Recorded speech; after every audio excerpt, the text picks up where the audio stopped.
सुमन ज्यादा पढ़ी लिखी नहीं थी, पर वैसे वो बहुत होशियार थी। धामपुर शहर में उसकी ससुराल थी। आजकल वो अपने बेटे पारस के साथ मायके रहने आई हुई थी।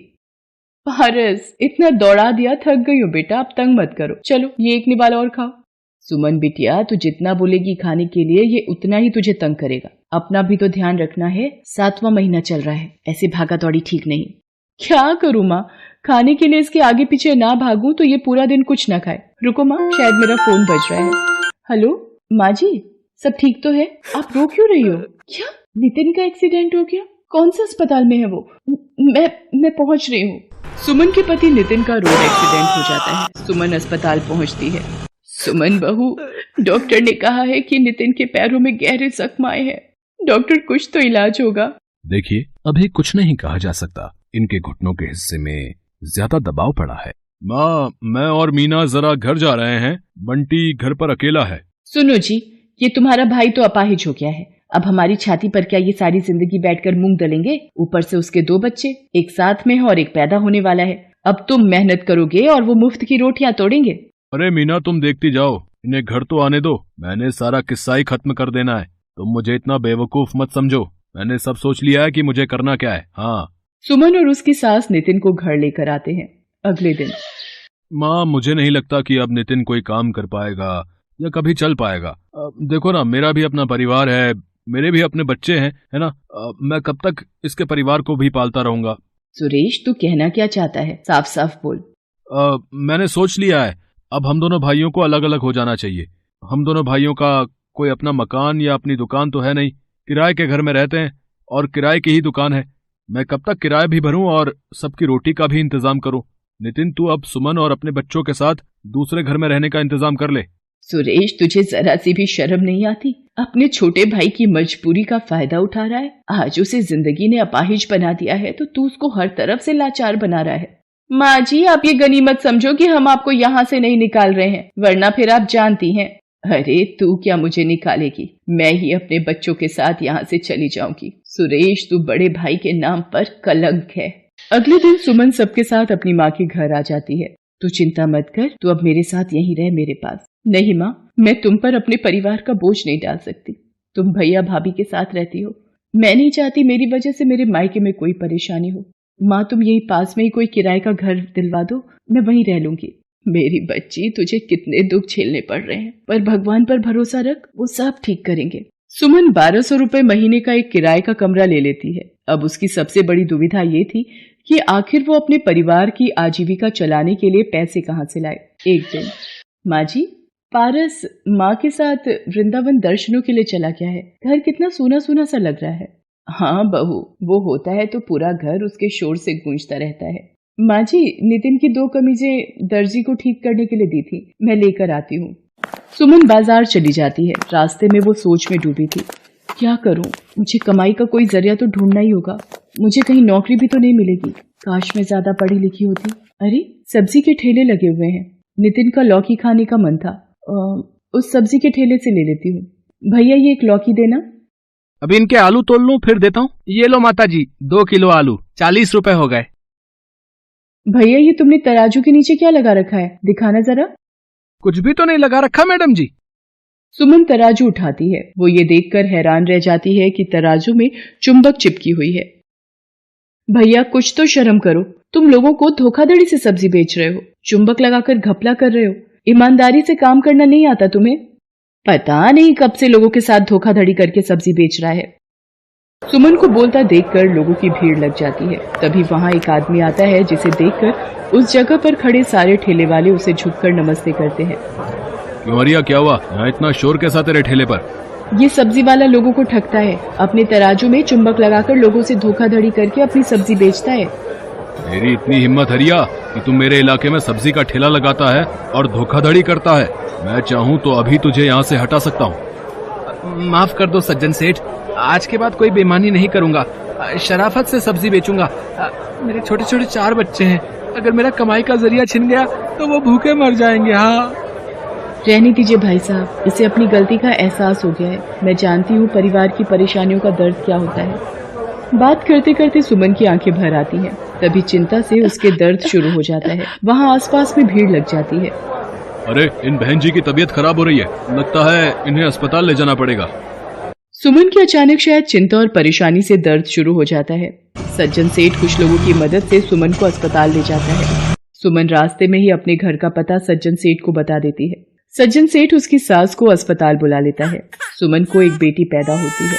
वही सज्जन सेठ को पता चलता है कि सुमन का पति नितिन अपाहिज है और वो बहुत ही दुखों से गुजर रही है।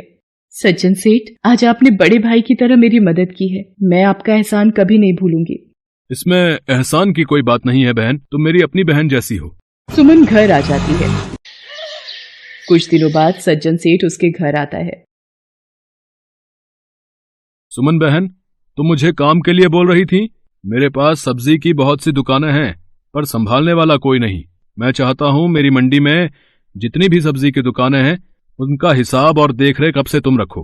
मैं जानता हूं तुम्हारी जगह ये काम और कोई ईमानदारी से नहीं कर सकता। माँ जी, नितिन देखो, भगवान ने सज्जन सेठ के रूप में एक भाई देकर हमारी कितनी मदद कर दी। सुमन की आंखों में खुशी के आंसू थे। वो अब कड़ी मेहनत से मंडी में जाकर सब्जियों का सारा हिसाब रखती, एक एक दुकानदार से जाकर पूछती और देखती कि सब कुछ ठीक से चल रहा है या नहीं। सज्जन सेठ भी सुमन की मेहनत को गौर करता था। सुमन के आ जाने से सज्जन सेठ का भी काम बहुत आसान हो गया था। अब सब कुछ ईमानदारी से चल रहा था। अब कोई भी सब्जी बेचने वाला दुकानदारी में घोटाला नहीं करता था। बहू, तुम बहुत मेहनती हो, तुम्हारे जैसी बहू पाकर मैं धन्य हो गई। अब तो नितिन भी थोड़ा थोड़ा ठीक हो रहा है, देखना तुम्हारा प्रेम और भगवान के आशीर्वाद से वो भी जल्दी चलने लगेगा। सुमन को सज्जन सिंह के रूप में देवता समान भाई मिल गया था। उस दिन के बाद सुमन सब्जी मंडी का सारा काम संभालने लगी। धीरे धीरे अपनी ईमानदारी और मेहनत के बल पर सुमन एक सब्जी वाली बहू बनकर अपनी सारी जिम्मेदारियां निभाती है।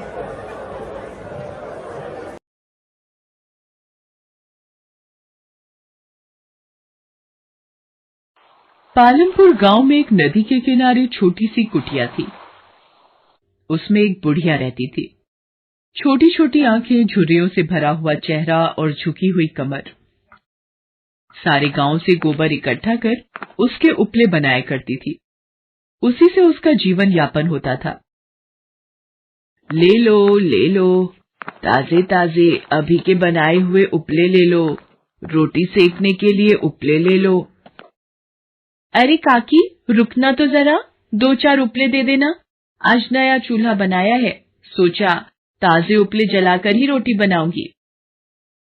हाँ बेटी, क्यों नहीं, ये लो, अभी ताजा गोबर से बनाए और कड़ी धूप में सिके हैं, अच्छी आग पकड़ते हैं। अरे काकी रुको, जरा मुझे भी उपले दे दो। हाँ, आओ, ये लो। उपले बेचकर बुढ़िया का जीवन यापन बहुत ही मुश्किल से होता था। जो भी दिन में 10-15 उपले बिकते, उससे वह अनाज लेती और पकाकर खाती। हे भगवान, जिंदगी के आखिरी दिनों में भी कष्ट दिखा रहे हो, इस उम्र में भी भूखे पेट सोना पड़ रहा है। हे भगवान, कुछ आस दिखाओ। अगले दिन बुढ़िया भोर होते ही गोबर लेने निकल जाती है। हर घर के मवेशियों को सहलाती और दुलारती है। वैसे रामू ग्वाले की श्यामा गाय उसे बहुत प्यारी लगती है। अरे श्यामा, तू गाय नहीं कोई देवी है। तेरे कारण ना इस रामू ग्वाले का भाग्य ठीक हुआ, बल्कि तेरे गोबर से मैं अभी तक बची हुई हूँ। ये देख, आज मैं तेरे लिए रोटी लाई हूँ, ये ले, खा ले। बुढ़िया श्यामा गाय को रोटी खिलाती है। तभी वहां रामू अंगड़ाई लेते हुए आता है। अरे काकी, आप आओ काकी, ले लो गोबर ले लो। अरे कहाँ रामू बेटा, आज तो उसने गोबर किया ही नहीं। कुछ खिलाते पिलाते हो कि नहीं मेरी श्यामा को? अरे काकी, इतना तो भूसा खाया है, पता नहीं आजकल दूध भी बहुत कम देने लगी है, पता नहीं। अरे कोई बात नहीं रामू, मवेशियों में ऐसा अक्सर होता रहता है। तुम बस अच्छे से देखभाल करो इसकी। हाँ, नहीं तो हम दोनों की आमदनी खतरे में पड़ जाएगी। उस दिन भी बुढ़िया गांव से ज्यादा गोबर इकट्ठा नहीं कर पाई। हे भगवान, तुम ये कैसी परीक्षा ले रहे हो एक बूढ़ी औरत से? या तो अभी तार दो या कुछ आशा की किरणें जगाओ। बुढ़िया उस दिन भी आधा पेट खाकर ही सो गई। अगले दिन वो नई आशा के साथ उठी। भोर में उठकर वह गोबर इकट्ठा करने निकल पड़ी। वो हमेशा सबसे पहले श्यामा गाय का गोबर इकट्ठा करती थी। उसका मानना था कि वो उसके लिए शुभ होता है। वहां से गोबर लेकर वह जग्गू हलवाई के पास पहुंचती है। अरे जग्गू, किधर है? जरा गोबर तो लाना। जग्गू बाहर निकलता है। अरे काकी, ना जाने हमारी चमेली भैंसिया को क्या हो गया है। उसने कल गलती से घी पी लिया और वो बस तब से गोबर किए जा रही है। देखो जरा साफ करके ले जाओ। बुढ़िया को जग्गू हलवाई के घर से बहुत सारा गोबर मिलता है और कुछ और घरों में गोबर इकट्ठा करने के बाद वो वापस घर जाती है। आज उसे अच्छा खासा गोबर मिला है। अब खूब सारे उपले बनाकर वो बेच सकती थी। हे भगवान, तुमने मेरी प्रार्थना सुन ली, तुम्हारी जय हो। बुढ़िया ने भरपेट खाना खाया। अगले दिन उसने अच्छे खासे उपले बनाए और सुखाकर गांव में बेचा। अगले दिन भी बुढ़िया ने ढेर सारे उपले बेचे। जरा उपले की बढ़ती बिक्री देख उसने सोचा कि क्यों न थोड़ा और कमाया जाए। ले लो, उपले ले लो, आज ताजे ले लो। अरे काकी, रुको जरा, उपले दे दो। अरे बेटा, ये लो। 10 उपले देना काकी। 1 सेर चावल। अरे काकी, अभी तो 10 उपले आधे सेर चावल में आते थे। अरे बेटा, उपले तो अब जरा महंगे हो गए हैं। आजकल गोबर भी नहीं मिलता। 1 सेर चावल के 10 उपले लेना है तो बोलो। उसे उपले लेने ही पड़े, क्योंकि गांव में कोई दूसरा उपले बेचने वाला ना था।